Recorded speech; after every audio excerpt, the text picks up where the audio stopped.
je devais avoir 2 invités. Un, avec promptitude, était avec nous. L'autre s'est excusé. Oui, une réunion à l'improviste au bureau. C'est normal. C'est lui qui a répondu avec promptitude à notre appel au regard de vos demandes, nombreuses d'ailleurs sur la toile et dans nos fun, vous demandez qu'on parle de ces choses pratiques.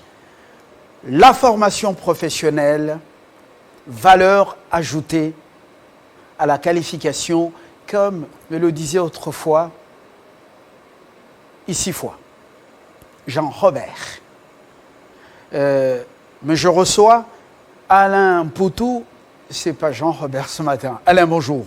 Bonjour, monsieur Fabien. Merci de votre invitation. Je suis très content de me retrouver encore sur ce plateau. Oui. Alors, Alain, beaucoup de réactions par rapport à la dernière prestation. J'ai dit, waouh, le monde est interconnecté et les gens suivent les choses qui tiennent la route. Vous avez donné le numéro, vous avez été saturé par des appels, des messages de gens sont très intéressés par ce que vous racontez. Monsieur Lumbala, merci encore une fois pour avoir prévu qu'on se retrouve encore ici.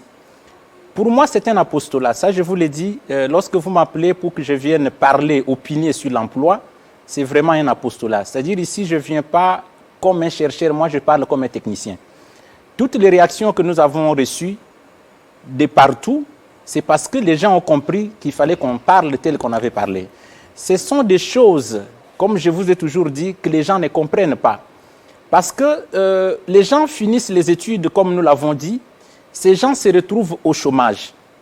Quelque part, on croit que soit il n'y a pas d'emploi, mais comment dans ces mêmes pays, les autres sont embauchés? C'est vrai, les communs des mortels ou certaines personnes vous diront que pour trouver de l'emploi, il faut avoir des parapluies, il faut avoir des relations, il faut que quelqu'un puisse vous propulser. Mais les gens confondent. On est dans 2 types de marchés d'emploi, M. Lumbala. Il y a les marchés ouverts, des réseautages, un réseautage dans le sens un peu pervers pour dire c'est difficile de trouver une occupation si vous n'avez pas fléchi les genoux devant balles. Non, je vous parle ici en tant qu'un technicien des ressources humaines. Il ne faut pas généraliser. Je vous disais que nous sommes dans 2 types de marchés. Il y a les marchés ouverts et les marchés fermés.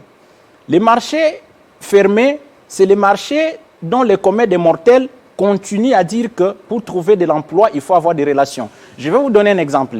Lorsqu'on doit former, dans tous les pays, on doit former le gouvernement, on fait la répartition des portefeuilles ministériels en tenant compte de poids politiques.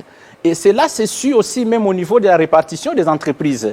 Vous comprenez? Donc, ce qui fait qu'il est difficile, moi, un technicien que je suis, qu'on puisse m'intégrer dans un cabinet ministériel sans que je sois, par exemple, du parti. Ce sont des cas isolés. Mais moi, je parle plus du marché ouvert, les marchés qui publient les offres, là où on trouve des opportunités du marché de l'emploi. C'est pourquoi, moi, mon message est plus focalisé sur les ONG internationales et les multinationales. C'est là qu'il y a des offres. Lorsqu'on consulte Internet, on trouve les offres des ONG internationales. Un salaire qui peut vous permettre de souffler un peu. Bon, c'est toi qui le dis. Non, tu n'as un pas salaire qui vous permet de souffler. Tu n'as pas Ça totalement vous permet de prendre votre congé et d'aller dans un pays à côté ou ailleurs ou loin d'ici. Ça vous permet d'amener aussi la famille. Ça vous permet également de payer les loyers et de manger, même si ce n'est pas satiété, manger quand même. Répondre à ça. Il y a des salaires, je ne dis pas des misères, salaires des soucis. Un téléspectateur m'a écrit, tout juste après notre précédent numéro, il me dit, mais M. Mpoutou, vous êtes un prophète de l'emploi pour la RDC. J'ai dit, comment ça? Il dit, non. C'est-à-dire, c'est que vous avez parlé sur Télé 50, c'était des révélations. Je lui ai dit, les problèmes, ce n'est pas des révélations, mais ce sont des techniques, des informations qui n'ont pas été enseignées à l'université. Parce que, moi je vous ai dit, M. Lumbala, le problème est celui-ci. L'université forme l'homme global. L'université n'a pas posé la question, l'homme que je forme va aller où? Qu'est-ce qu'il va faire après m'avoir quitté? C'est-à-dire, il n'y a pas eu un questionnement comme quelle filière pour quel emploi? Emploi, tout à fait. Parce que même à la maison, M. Lumbala, vous dites aux enfants au salon que pour devenir utile dans la vie, il faut aller à l'université. Mais vous n'avez pas circonscrit votre communication. Vous n'avez pas précisé aux enfants qu'il faut faire attention lorsque vous choisissez des filières à l'université. Donc, au lieu de dire aux enfants que pour devenir utile dans la vie, il faut faire l'université, la communication ne devrait pas s'arrêter à ce niveau. Il faut dire aux enfants, faire l'université, mais choisir une filière qui correspond aux opportunités du marché de l'emploi. Sinon, votre enfant va aller faire langue et affaires, et puis lorsqu'il va terminer, il n'a plus d'emploi. Ou l'enfant va aller s'inscrire dans une institution technique, il vous sort licencié, si c'est en électromécanique ou en quoi, mais il n'y a pas des industries au Congo pour qui travaillent. Donc c'est vous qui avez mal orienté votre enfant. C'est pour cette raison, nous, dans les centres d'appui à l'entrepreneuriat et insertion professionnelle, nous avons compris cette problématique qui est due à cette inadéquation entre la formation universitaire et les besoins réels du marché de l'emploi. Je ne vous interromps pas, je glisse un petit témoin, deux petits témoignages à partir de RDC Emploi, vous vous souvenez, le magazine qui est encore au frais, oui, en vacances. Une dame à la gare, sur la place de la gare centrale, en route. Monsieur Lumbala, arrêtez-vous s'il vous plaît. Je dois vous dire merci, et à vous et à Monsieur Mpoutou. Vous avez, avec la loi de 555, vous m'avez permis de me réorienter et je pleurais beaucoup. J'ai une occupation, je suis en train d'aider ma famille. Deuxième témoignage et le plus percutant, un monsieur devant un distributeur dans une banque dit « Monsieur Lumbala, félicitations, je vous dis merci à vous, à Monsieur Mpoutou, à Télé 50, parce que j'ai suivi vos conseils, j'étais, moi, à Poto, en train de préparer mon départ. J'ai suivi vos conseils, je vous informe que je me suis réorienté au-delà de ma formation initiale. J'ai trouvé de l'emploi, je suis dans une banque, il est dans une banque. Je ne cite pas le nom de la banque pour ne pas faire sa publicité. Je suis marié, père de 2 enfants, je crois qu'il est au 3e. Je vais vous inviter chez moi pour vous dire merci parce que vos conseils m'ont réorienté. Je me limite là pour ces 2 témoignages. Monsieur Lumbala, je peux vous donner les noms avec précision de plus de 20 personnes qui travaillent dans des ONG internationales et dans certaines entreprises de la place, des gens qui sont passés par notre coaching. Ça, je peux vous le dire. C'est-à-dire, lorsque nous avons eu l'idée de mettre en place ces centres d'appui à l'entrepreneuriat et insertion professionnelle, c'est qu'on a remarqué, mais pourquoi est-ce que les gens vont à l'université comme si les gens allaient à l'église? Les universités sont remplies des étudiants. Entrez dans un auditoire, mais vous serez scandalisés. Mais alors, il y a des auditoriums de 1000 étudiants. Mais tu parles de 1000. Moi, j'ai vu... En première candidature. J'ai vu 3500. Je ne vous cite pas le nom de l'université. Vous imaginez? Alors, la question, tous ces gens, est-ce qu'ils se posent des questions sur les choix qu'ils ont opérés dans ces filières? On assiste à des cérémonies de collation des grades académiques par-ci et là, à Longinaye, des bruits dans des quartiers, les gens montent sur des véhicules. Mais est-ce qu'ils se posent des questions après la collation? On écrit même le pourcentage sur le portail de la maison. Vous avez déjà vu ça? Mais ça n'a rien à voir. Les recruteurs, s'ils doivent vous embaucher, ce n'est pas la distinction. Qu'on ne vous trompe pas, M. Lumbala. Je suis aux ressources humaines, je sais ce que j'ai dit. Je ne viens pas ici vous raconter ce que j'ai lu à l'Internet, mais je vous parle de ce que je vis tous les jours. Vous gérez les ressources humaines dans une multinationale. C'est le boulot que je fais. Donc, quand je viens ici, je parle de l'emploi, M. Lumbala, je le parle avec beaucoup de sérieux parce que je sais ce que je suis en train de dire. Je vois des candidatures que les gens nous envoient lorsqu'il y a des offres. Vous comprenez? Mais quand vous essayez d'analyser ces offres, ce sont des gens qui ont distingué, comme vous venez de dire là, mais est-ce que la manière dont le dossier est présenté, vous vous rendez compte que les gens rédigent des candidatures qui ne correspondent pas aux termes de référence du poste. Donc, c'est pour cela que je vous ai dit, les problèmes, il faut bien les voir au départ. C'est-à-dire qu'il y a une adéquation entre les systèmes éducatifs et la réalité du terrain. Alors, les universités, comme je vous ai dit la fois passée, ils n'avaient pas interrogé les marchés de l'emploi avant d'organiser des filières. Hier, je faisais des recherches, je voulais comprendre comment l'université est née au Congo. Je prends le cas de l'Ovanium, les campus. Oui. Quand j'ai essayé de comparer, j'ai analysé, j'ai vu, mais j'ai compris que l'université a été créée pour répondre à un besoin spécifique de son temps. Alors, ça c'était les années 1956. La mission est-elle dépassée? Voilà, mais tout à fait. Pourquoi? Parce qu'on continue à se référer à cette colline autrefois inspirée à l'époque de l'Ovanium. Les milieux politiques allaient, et même les entreprises allaient recruter sur le campus. Avant même les Allons Guinaillés, pendant les stages professionnels, on dit, vous messieurs, vous êtes passés par-ci, on l'a fait ici. Après votre cursus, vous allez revenir. Est-ce que vous serez à mesure de partager, de combiner et votre vie académique et la vie professionnelle? Nous voulons vous garder ici pour telle ou telle tâche. GMK l'a fait plus d'une fois. Et l'entreprise a même payé les frais académiques de certains étudiants devenus confrères, consoeurs. C'est un petit témoignage aussi. Monsieur Lumbala, je vais être très pratique. C'est que vous parlez de l'université en son temps. J'ai pris quand même le temps hier, comme je vous ai dit, de lire un peu, de comprendre comment on est arrivé à cette situation avant l'indépendance et après l'indépendance. Tous ces gens qui étaient recherchés par les sociétés, parce qu'à l'époque, ils ont été formés par rapport à un besoin spécifique. Vous comprenez? On forme des gens pour répondre à un besoin. Donc, il n'y avait pas une raison que quelqu'un que vous avez formé par rapport à un besoin, que vous ne soyez pas à mesure de l'utiliser. Maintenant, les besoins qui avaient motivé la création de l'université en 1956, ce n'est pas les mêmes besoins que nous avons en 2021. Alors, pourquoi on ne peut pas adapter notre système éducatif par rapport aux besoins réels? Et c'est pour cela que vous pouvez voir, on a des économistes, mais le tissu économique est par terre. Pourquoi? Parce qu'on n'a pas des enseignements. On a des diplômés en économie ou des économistes. Voilà, comme tu veux le dire, on a des diplômés en économie, mais parce que si on nous formait, M. Lumbala, on nous formait par rapport à ce qu'on doit faire sur le terrain, retiens ce que je te dis, on n'allait pas avoir beaucoup de chômeurs tels que nous les avons aujourd'hui. Ça, c'est un. De deux, tout le monde ne devrait pas aller à l'université tel qu'on est en train d'assister à ces jours. C'est-à-dire, vous avez 5 000, par exemple, les juristes par année. Mais qui vous a posé la question qu'on a besoin de tous ces 5 000 juristes? Ça, c'est la question qu'on ne pose pas. Donc, c'est comme si vous êtes un commerçant, vous importez un produit, une quantité qui dépasse même la demande. Et ce qui va rester, qui va acheter? C'est ça le problème.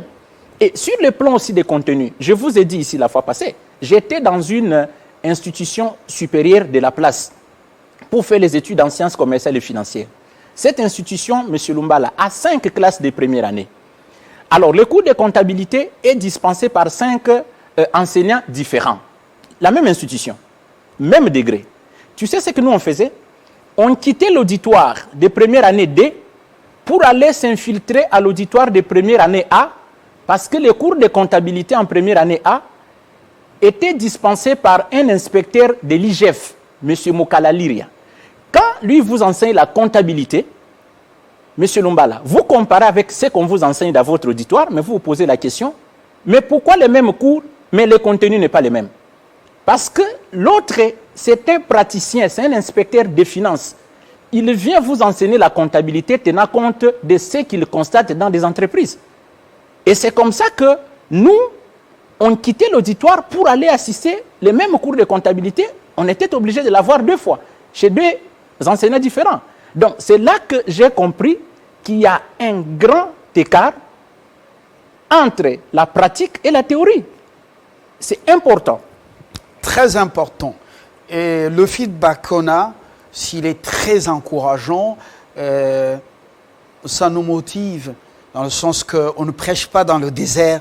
Parce que je vais vous parler de 2 témoignages, mais il y en a légion.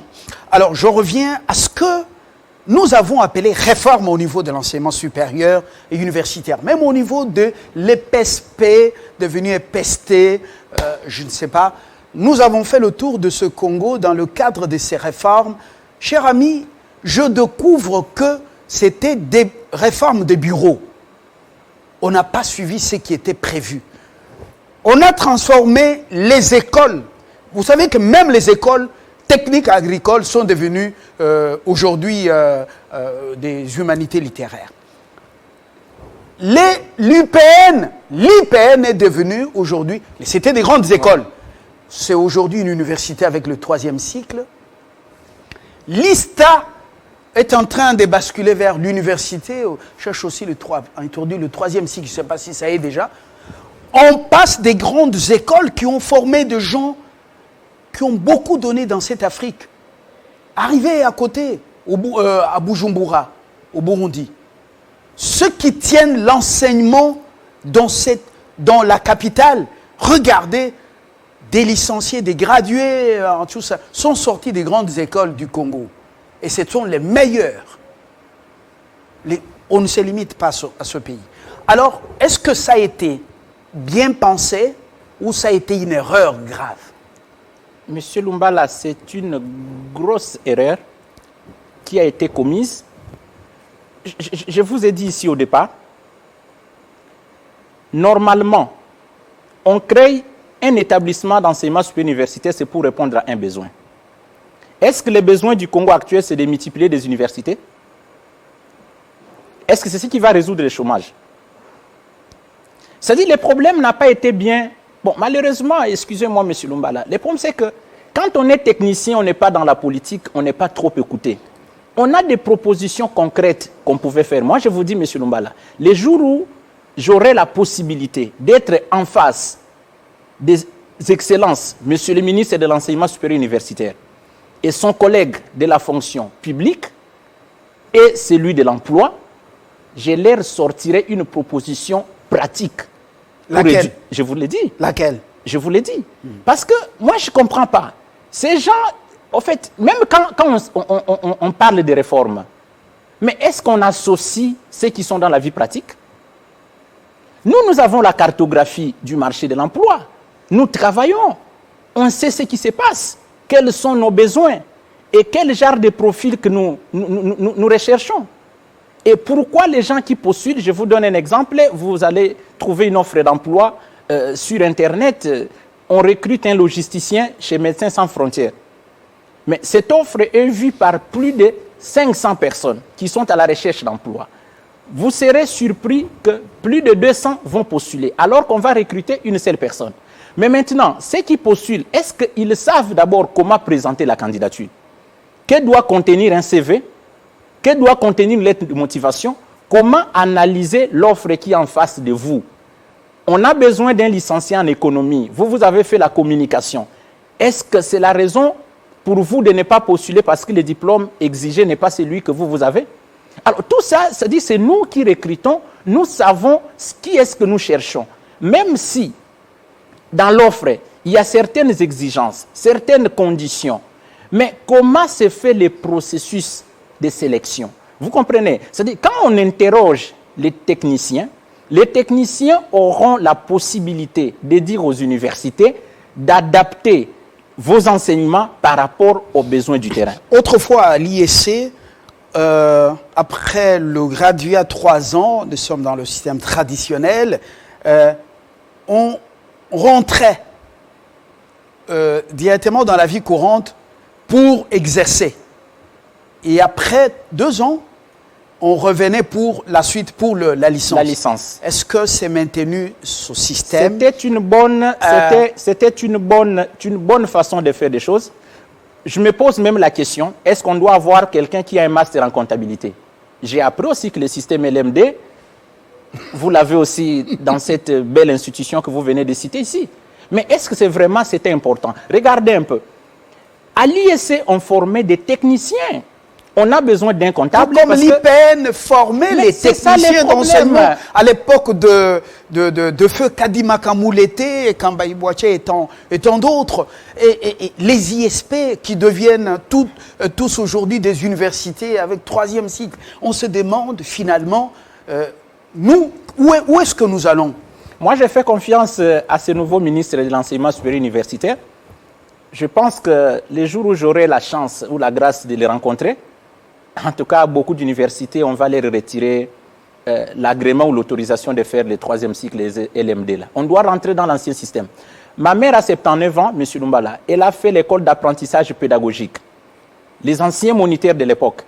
Ma mère me faisait voir ça la semaine passée, qu'à leur époque, lorsqu'elle faisait la pédagogie, elles ont eu des cours d'économie domestique. C'est comme ça qu'à son âge, elle sait faire les pains, tout ce qui est pâtisserie, boulangerie, la coupe et couture. Il n'avait pas de cours de... Voilà, tout à fait. Quelqu'un conforme comme enseignant ou moniteur, mais on l'apprend la coupe et couture. Vous comprenez? Alors que nous, ici, vous avez 22 cours en première année graduat.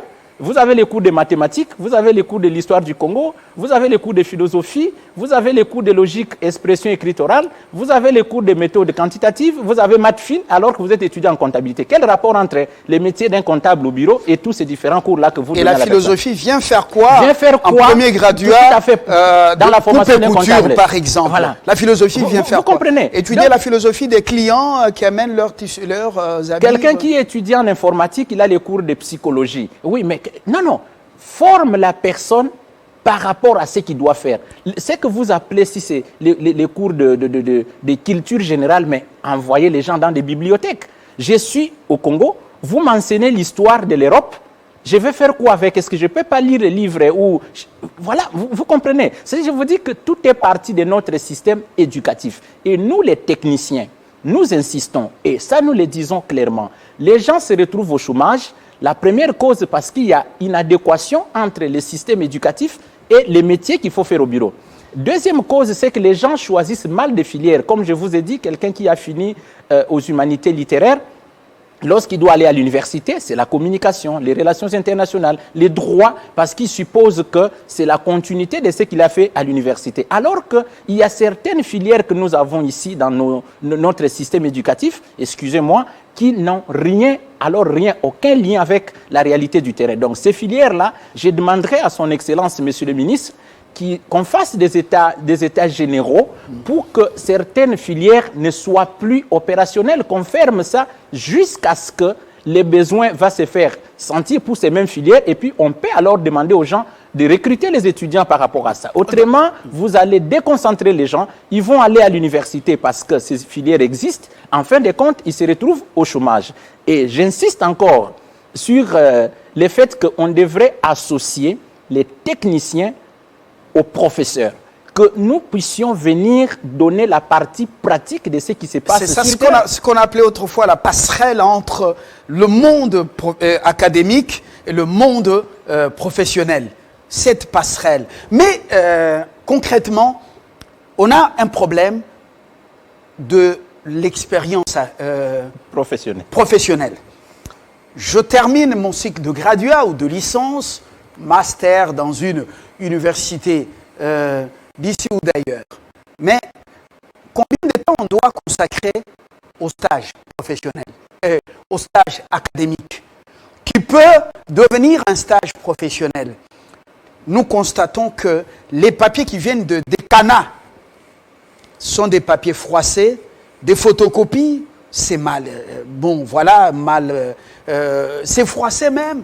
Et puis, l'étudiant vient juste pour 3 semaines, 1 mois, et puis il rentre, vous envoyez des points, et on vous exige même de donner la distinction des stages. Alors, c'est une parenthèse que je referme.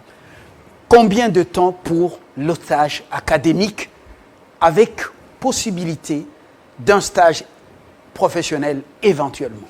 Monsieur Lumbala, avant de répondre à votre question, formation, valeur ajoutée à la qualification, par rapport au stage, Monsieur Lumbala, je vous ai dit, le système n'est pas bien organisé. Vous gardez un étudiant à l'université pendant 3 ans, ça c'est pour le premier cycle. 3 ans de théorie, qui n'ont rien à voir avec la vie professionnelle. et vous l'envoyez sur le terrain pour 2 mois de stage académique d'abord. Et le fait que les universités n'ont pas de partenariat avec les entreprises, même pour que les étudiants trouvent un endroit pour passer les stages, ça pose un sérieux problème. Certains étudiants se retrouvent dans des entreprises où on ne leur apprend pas le travail, mais ils passent tout leur temps. On vous envoie, achète-moi les unités, va m'acheter les coca, va voir si la maman qui fait les maléos a terminé, qui m'amène la bouffe. Et après, eux-mêmes vont vous aider à avoir un rapport de stage qui vont coter. Vous comprenez? Pourquoi? Est-ce que pensez-vous que 3 ans de théorie à l'université, avec 2 mois de ce genre de stage, quelqu'un va apprendre la profession? Vous me comprenez? Vous rentrez, on délibère, vous terminez le premier cycle, vous allez au second cycle, L1, L2, 2 ans, et vous retournez au même système, 2 mois de stage. Vous terminez. Posez la question à un licencié, si on doit t'engager aujourd'hui. Généralement, c'est 1 mois de stage. C'est 1 mois. Mois de stage. 5 ans de cours théoriques pour 3 mois de stage. Mais posez la question à ces jeunes universitaires. Monsieur, vous êtes licencié en économie appliquée. Si nous devons vous embaucher ici à Télé 50, vous serez embauché dans quel poste? Il ne sera pas en mesure de vous dire exactement dans quel poste il peut travailler. Pourquoi? Parce que sa formation n'a pas été adaptée à un besoin spécifique. Donc, c'est pour cela que, en tant que technicien en ressources humaines, je propose que le premier cycle soit réduit à 2 ans et qu'on ajoute 1 année de stage en entreprise pour que, au lieu de 3 ans de théorie, que ce soit 2 ans de théorie et 1 année pleine de pratique sur terrain. Après avoir terminé 1 an de stage, vous rédigez un rapport sur ce que vous avez fait, ce que vous avez vu sur terrain pendant 1 année. C'est alors qu'on pourra vous donner le diplôme de graduat. C'est ce que moi je pouvais proposer. Alors, vous avez le soutien du gynécologue obstétricien Kafunda Douala qui dit qu'il adhère totalement à votre projet, Monsieur Mpoutou.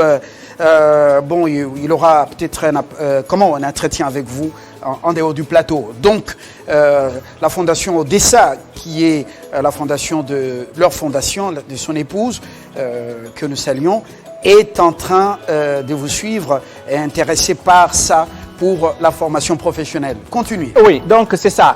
Donc déjà à partir d'ici, on doit réduire le cycle de graduat, 2 ans de théorie et 1 année de stage en entreprise.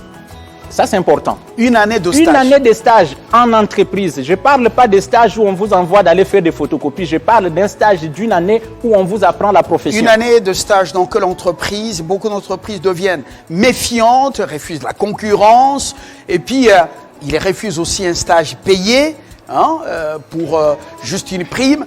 Et ils ne veulent pas être encombrés avec les gestes barrières. Votre machin de Covid s'est fait inviter dans ce domaine. Et puis, imaginez-vous, on a 1000 étudiants, 3000 étudiants dans des filières comme ça. Combien on va recevoir? Non, mais écoutez, monsieur Lumbala, vous parlez du Covid. Le Covid a commencé quand? Par exemple, en République démocratique du Congo, ce n'est pas depuis le mois de mars 2020? Moi, je ne parle pas de cette période. C'est ce qui devrait être fait. Ça, c'est important. Ça dit quoi? Même les universités, M. Lumbala, pourquoi ouvrir une université pendant que vous n'avez pas de partenariat avec des entreprises? Ce que vous enseignez aux gens, ils vont aller pratiquer ça où? C'est comme un étudiant qui est venu me voir, il est en agronomie, il sollicite d'effectuer un stage chez nous. Je lui pose la question, vous êtes dans quelle université? Pourquoi l'université n'a pas acheté même 2 ou 3 hectares au plateau de Batéké comme champ de démonstration pour la pratique professionnelle de ces étudiants?